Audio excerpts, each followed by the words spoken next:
Well, good morning and welcome. We're delighted to have Archbishop Hossam Naum, the Episcopal Archbishop of Jerusalem, with us today. And just a little background about the Archbishop. He was born in Haifa in 1974, was raised in the Galilee. He is married to his wife, Rafa. They have 3 children, Wadi and Lauris and Krista. The Archbishop has went off to seminary at Rhodes University in Grahamstown, South Africa, when he was 19 years old. He went on to serve parishes in the Episcopal Diocese of Jerusalem, and then he became the Dean of St. George's College in Jerusalem.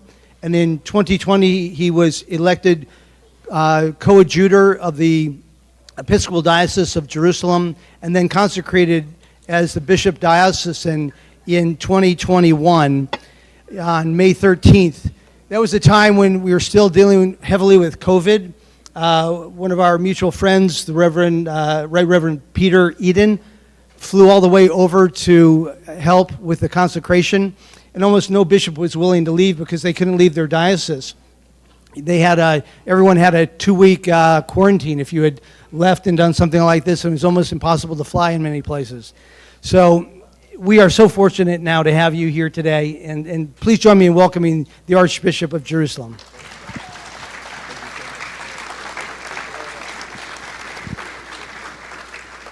Now let me begin with a hopeful note that we do have a planned pilgrimage to Jerusalem and the Holy Land in January and February of 2025.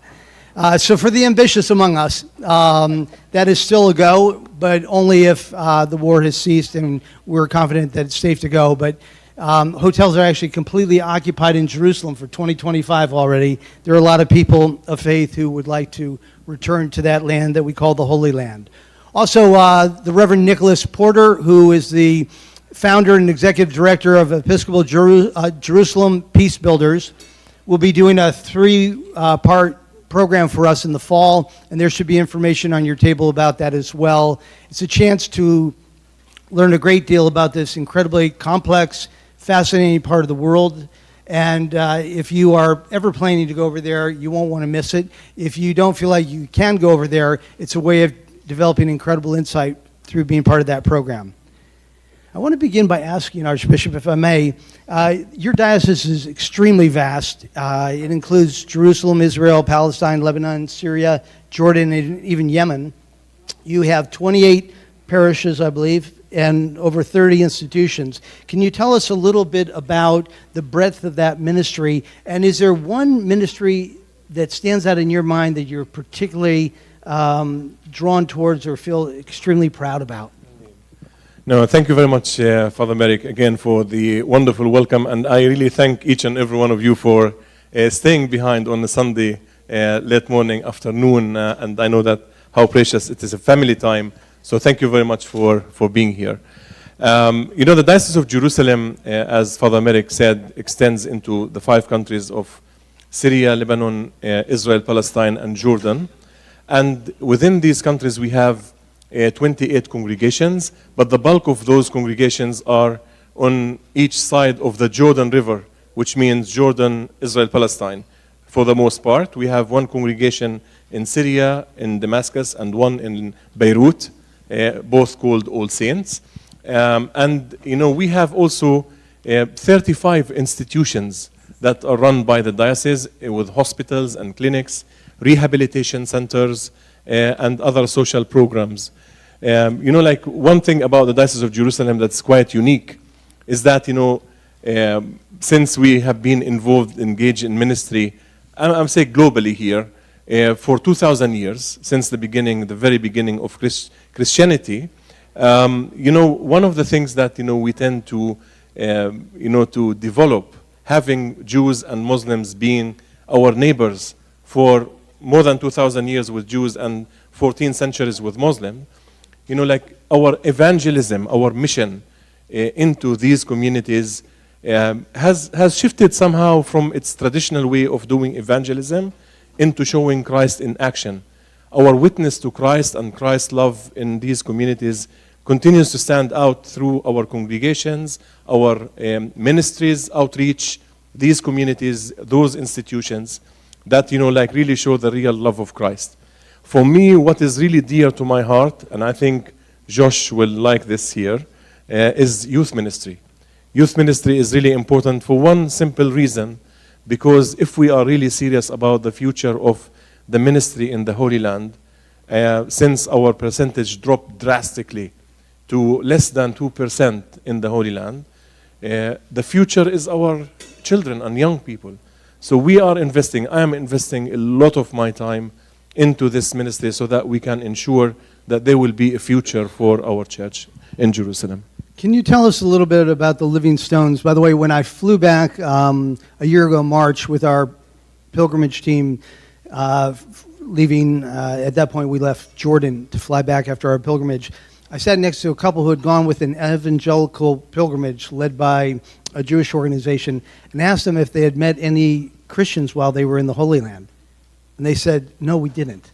I was absolutely gobsmacked. I mean, why go if you miss the Living Stones as they're known? So we're down to 1.9% of the population in Israel and Palestine are Christians, yet they deliver up to 30% of the humanitarian educational effort in which areas? Is that in the occupied, in the Palestinian areas? Can you tell us about that? How with 2% of the population you can deliver 30% of the humanitarian and educational aid? Primarily it's because of the institutions. So each denomination, whether Catholic or Anglican, Episcopalian, or Coptic or Orthodox, all of these denominations, they have institutions, and basically in terms of job provider within the community, they tend to be the second largest provider after the government.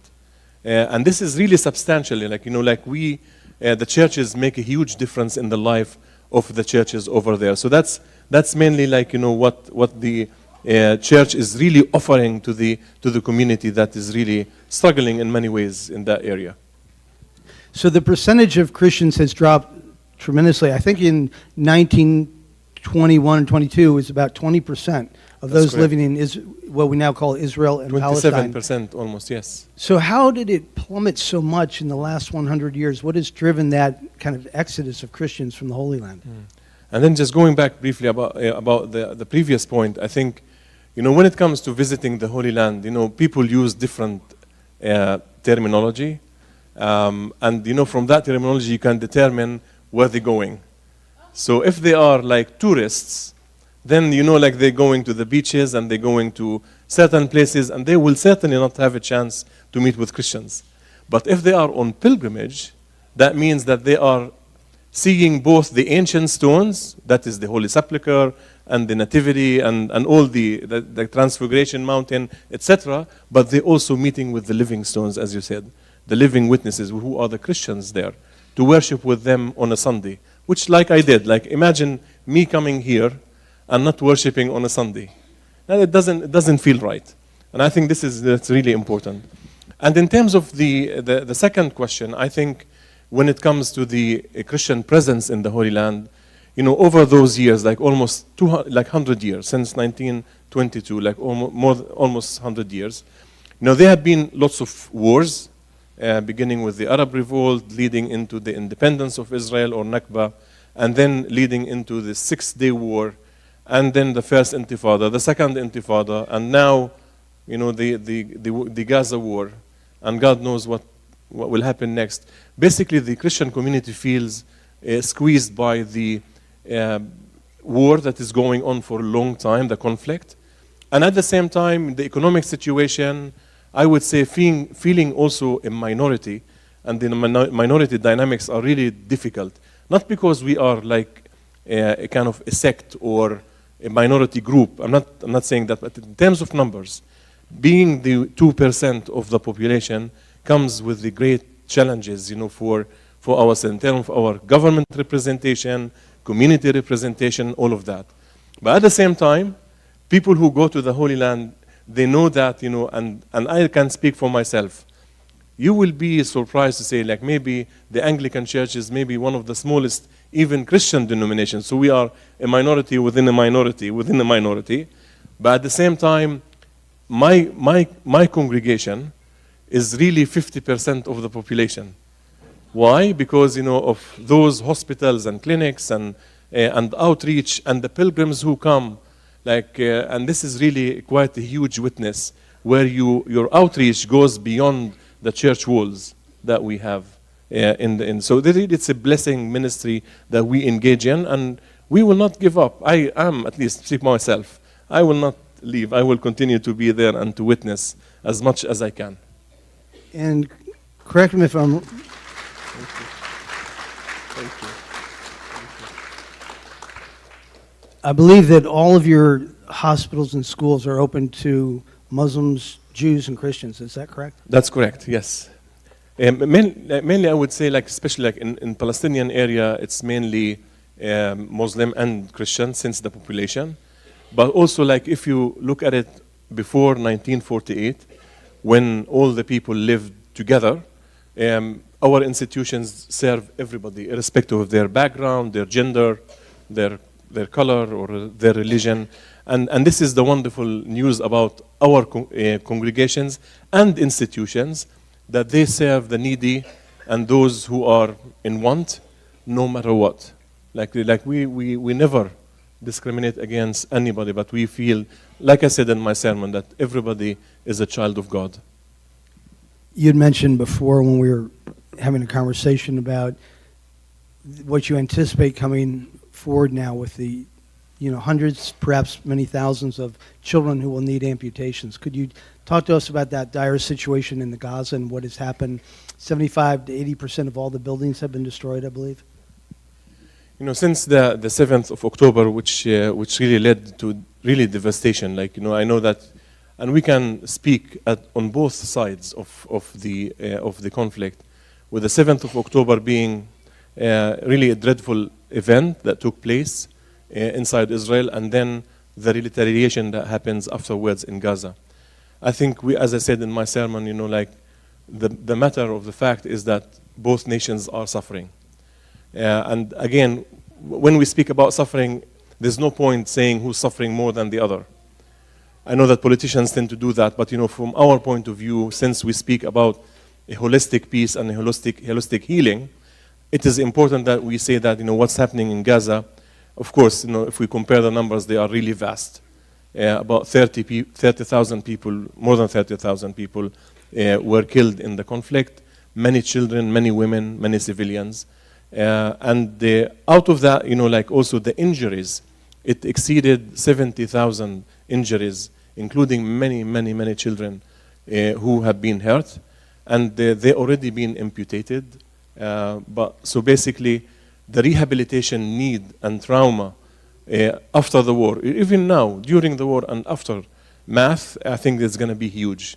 And that's why the Princess Basma Center in Jerusalem, we have opened an outreach clinic, which we were about to open in November last year, but because of the war, we had to postpone that.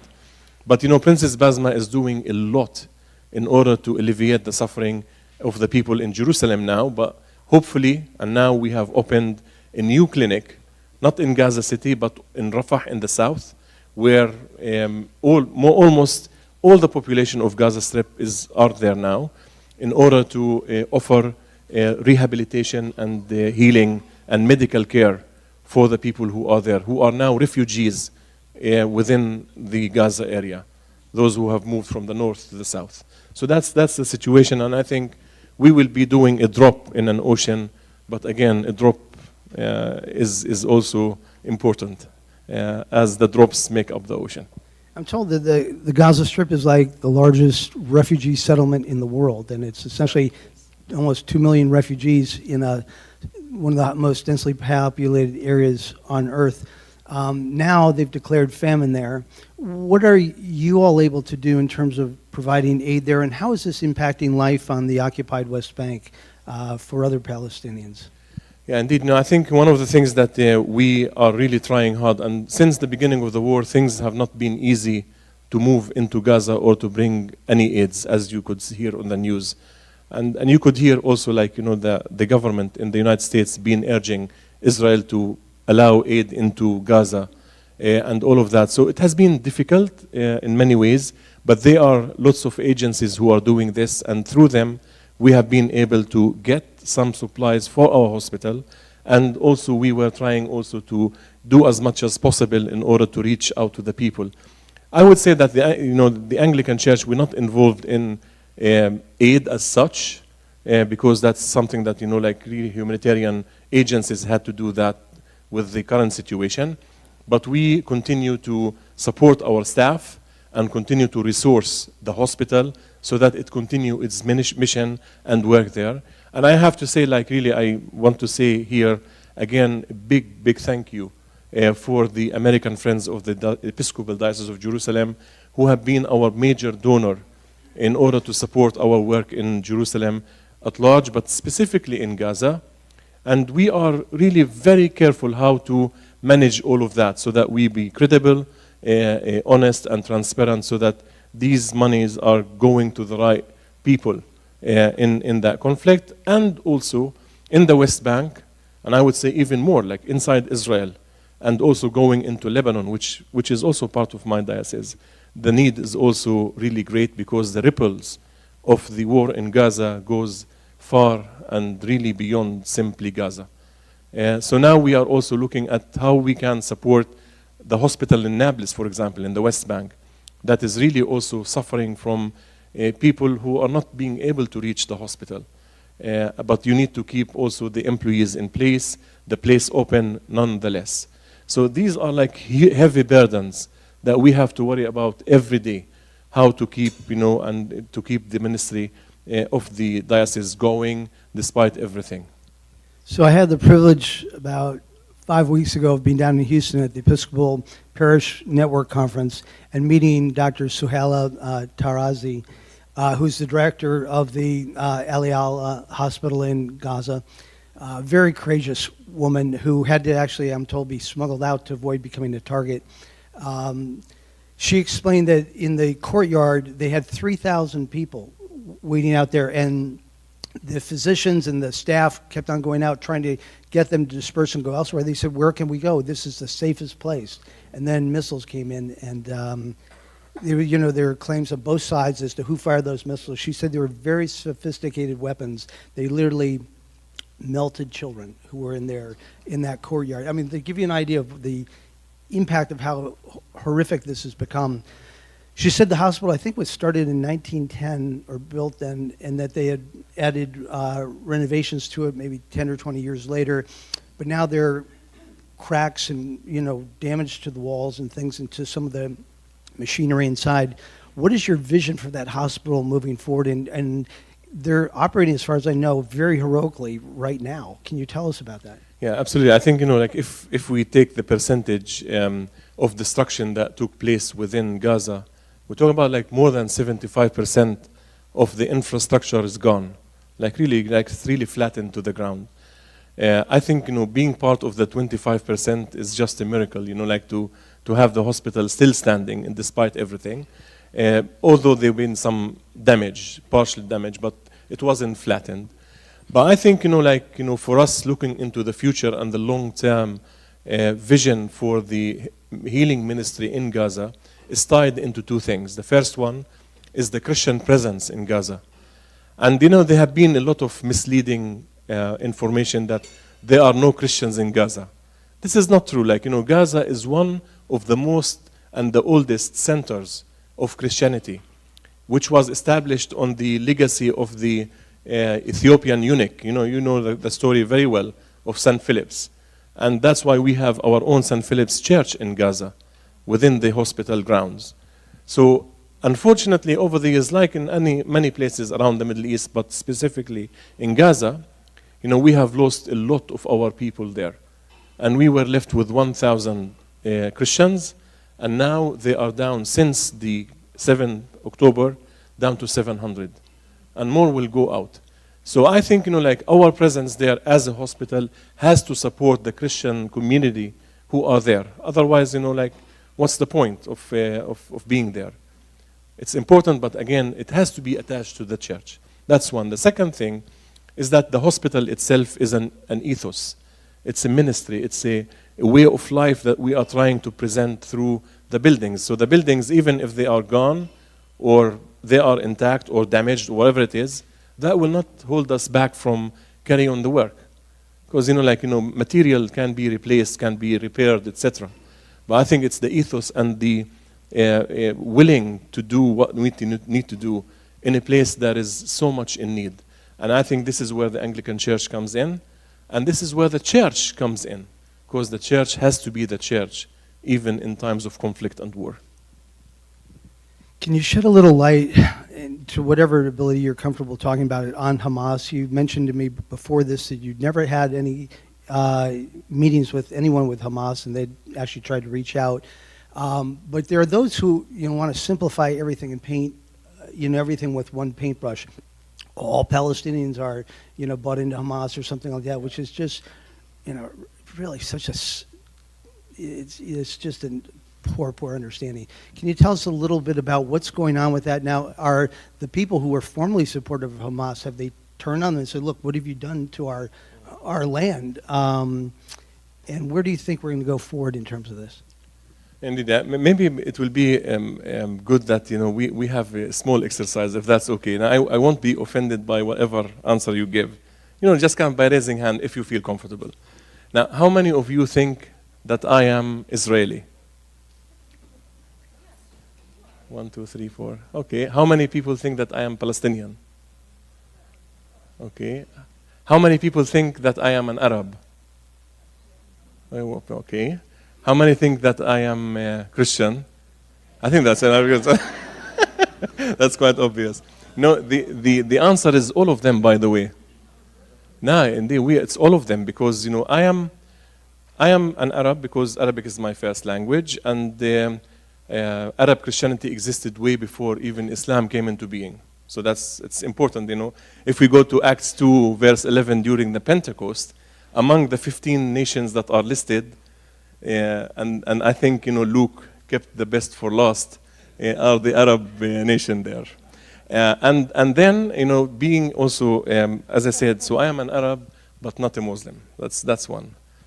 I'm also Palestinian historically, the area was called Palestine during the British Mandate, and we can go back. We don't want to argue when that started, but at least we were Palestinians. Both my parents had Palestinian ID, and then when Israel came into being, we became part of Israel. So that's, because I come from Nazareth area, so I'm an Israeli citizen by nationality as well.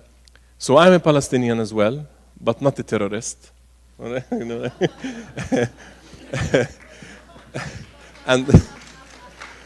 I am an Israeli, but not Jew.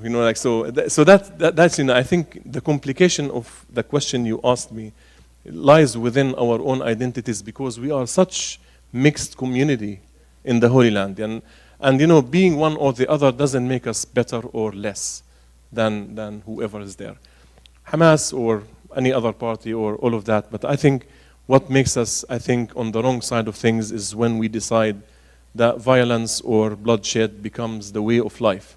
This is not something we don't agree with anybody, not only Hamas. Anyone could be indoning violence, and the way forward, that will be not definitely on our side, as Christians at least.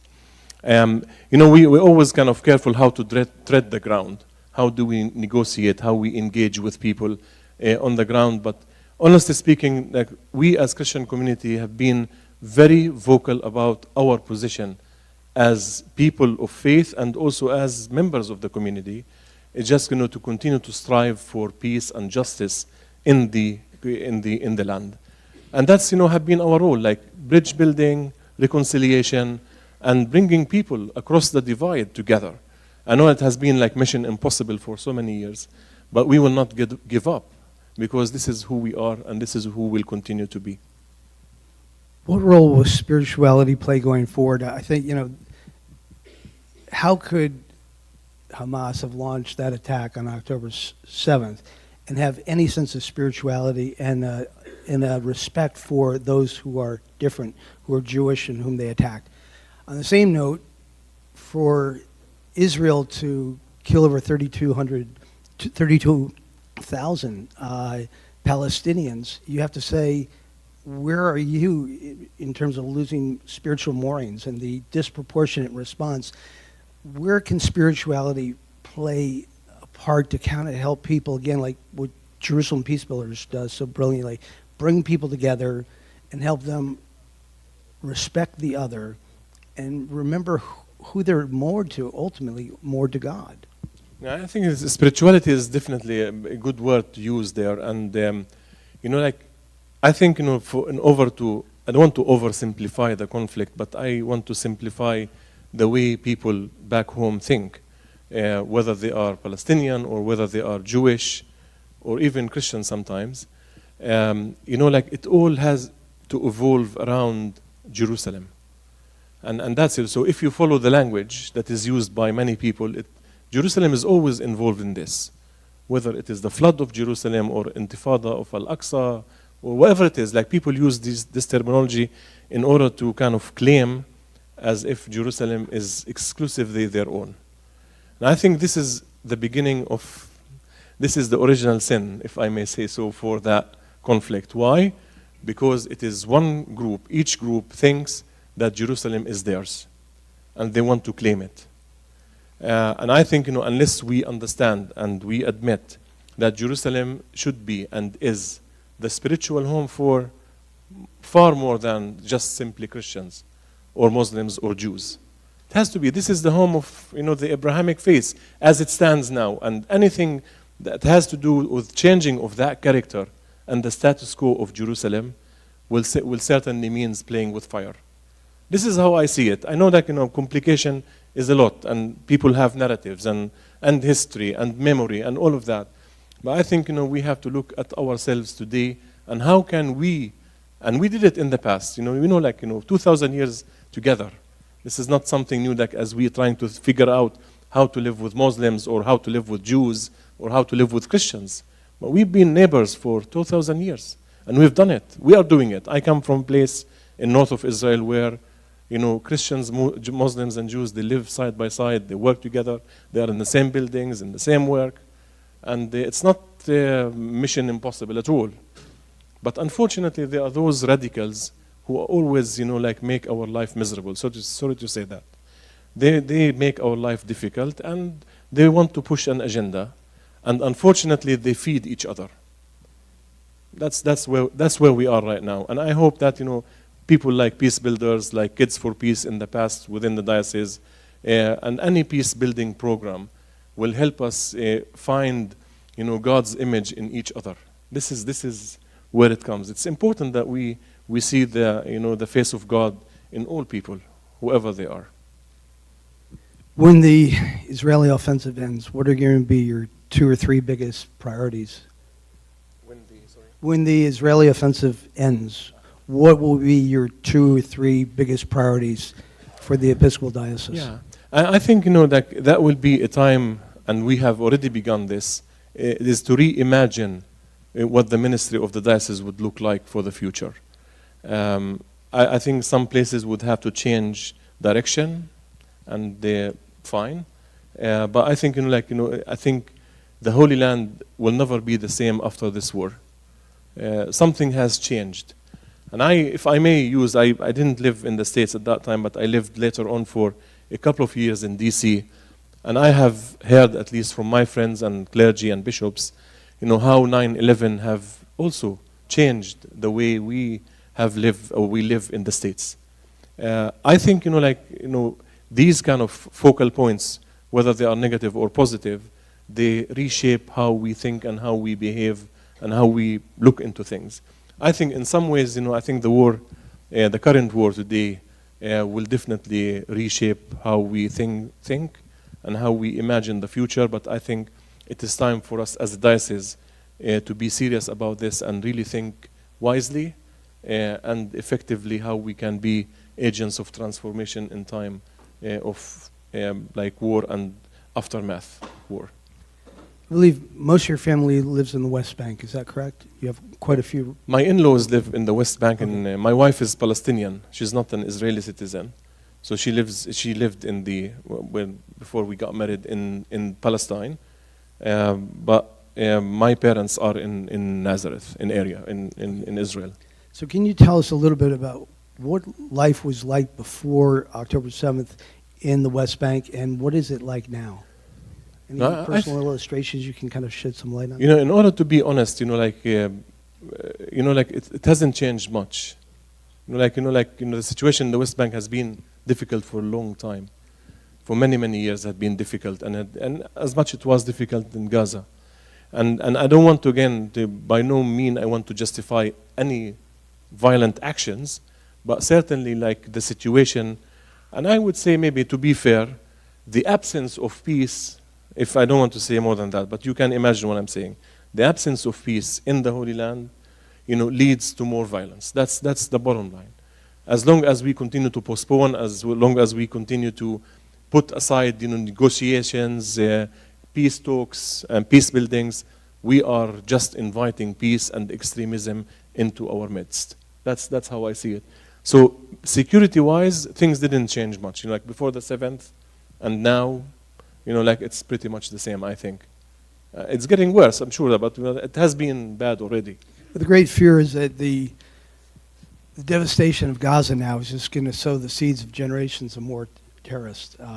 Someone has lost most of their family, etc. So somehow we've got to come to a spiritual way of reconciliation. It can't be just if you, Absolutely. Tom Friedman wrote this in a editorial that said, "You've shown us crazy, we will show you super crazy now." And it's like, it's just a spiral. Yeah. What hope is there for a two-state solution, and what role could the United States government play? No, I think, if historians will tell us that, if they weren't people always who are people of goodwill and people who believe in peace, that wars since the beginning of times would have not ended. No, that's factual. And again, the same thing, in the Holy Land, there are people who are really true believers in peace and the solution at the end of the day. I think that this is when will those have enough voice and influence in order to implement what they believe in. That will be, I think, an inspiration from God and also a result of a lot of political work and other things as well. What I'm saying here is that, I think deeply, like all the heads of churches, in Jerusalem, we are deeply believing and committed to the two-state solution. There's no other way rather than that. There's no other option that we can think. Because why? A simple reason. I know it's not as simple, but simply to say that a secure Israel alongside a Palestinian state that is also self-determined, free, and also deserving a vital country. There's no other way we can ensure and assure both things without the two-state solution. This, at least in our imagination. And what would that look like geographically? Because I've seen the land owned by Palestinians now has shrunk continuously since 1947. It's just like going shh. And correct. What was offered in the last negotiations looks like a piece of Swiss cheese. How could you have a state with all those holes in it, of settlements and roads that you can't go forth, etc.? Yeah. The fault was that, because what happened is that with the Oslo Accords, they began in phases. So they reached phase 1, which was implemented, and then things stopped. So we ended up in Area A, which is an independent cities. Each city became an independent, but they're not connected with one another. But the plan was that all of these will be connected in one way or the other. Settlements will be swapped with land, maybe in the Negev or other places. So there have been solutions to all of those problems. But the thing that they stopped, and they stopped negotiating and talking, and that's why we were stuck with phase 1, which is really not a vital state at all. It can't be, as you said, a vital state. I think, if there is a will, and now we have, since especially, I just want to bypassing, because it's really, we're still traumatized by what happened last night. All the drones and the missiles rocket from Iran into Israel, something really big that happened. Nowadays, and this is exactly, I think, the message that Israel always wants to claim that, the West Bank is a kind of strategic hazard in terms of people throwing rockets into Israel.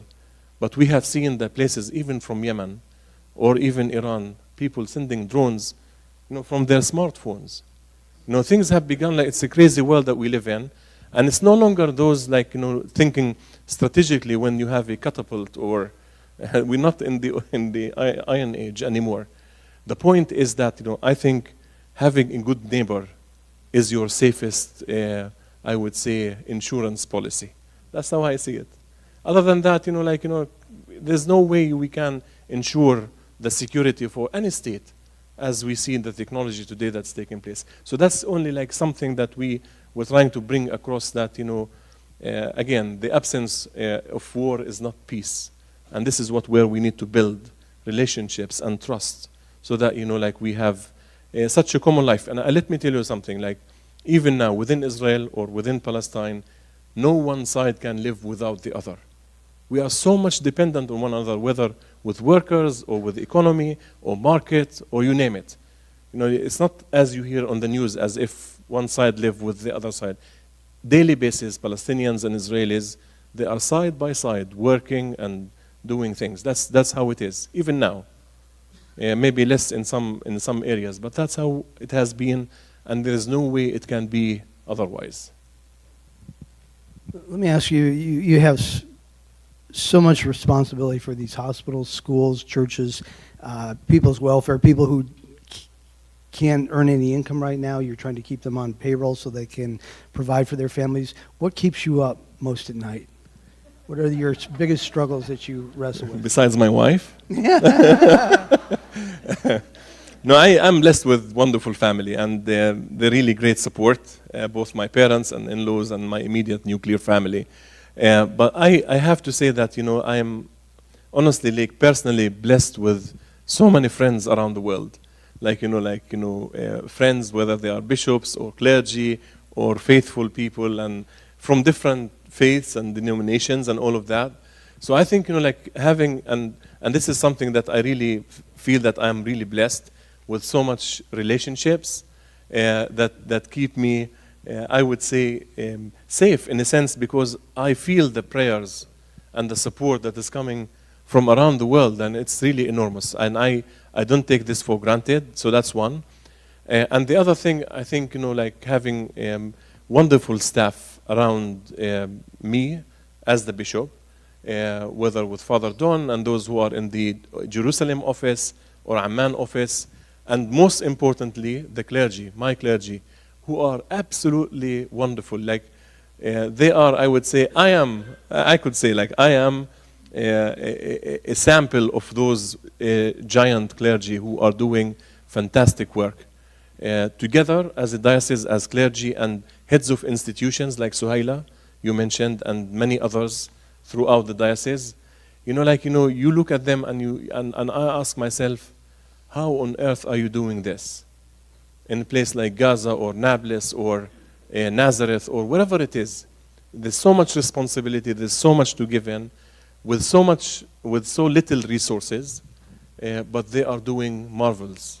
And I think this is where God's providence comes in, enables us to do this. Because we are not, I think if we depend on this by ourselves, we are deceiving ourselves. This is no way it can be our own making.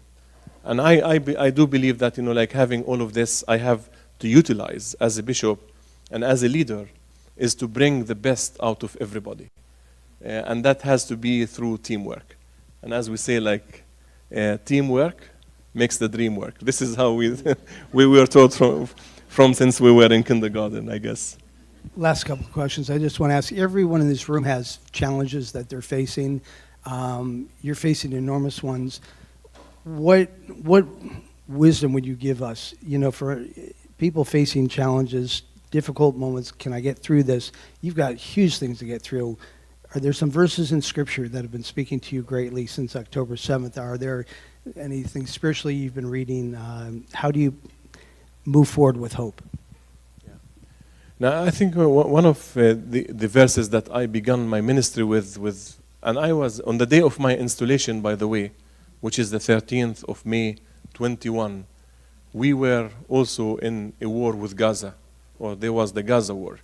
Much smaller than the current one, but at least there've been a lot of problems inside the Israel as well as Gaza and the West Bank.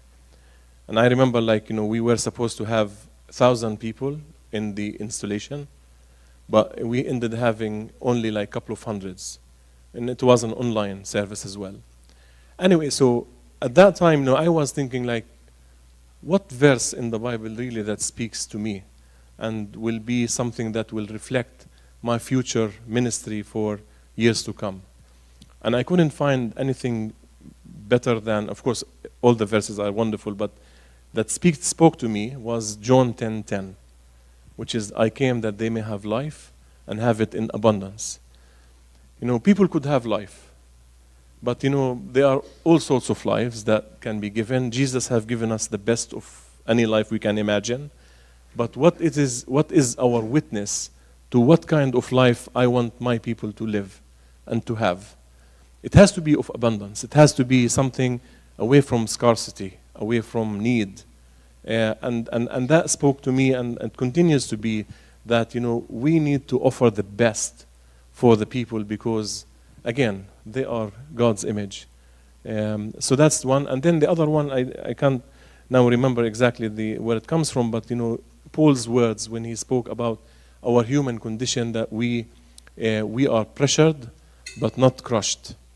We are pressured but not crushed. And I think we even though we feel in a very thin place, but at the same time we feel God's grace and God's love in the midst of suffering. And I think those are really inspiring for us as a diocese and for me as a bishop.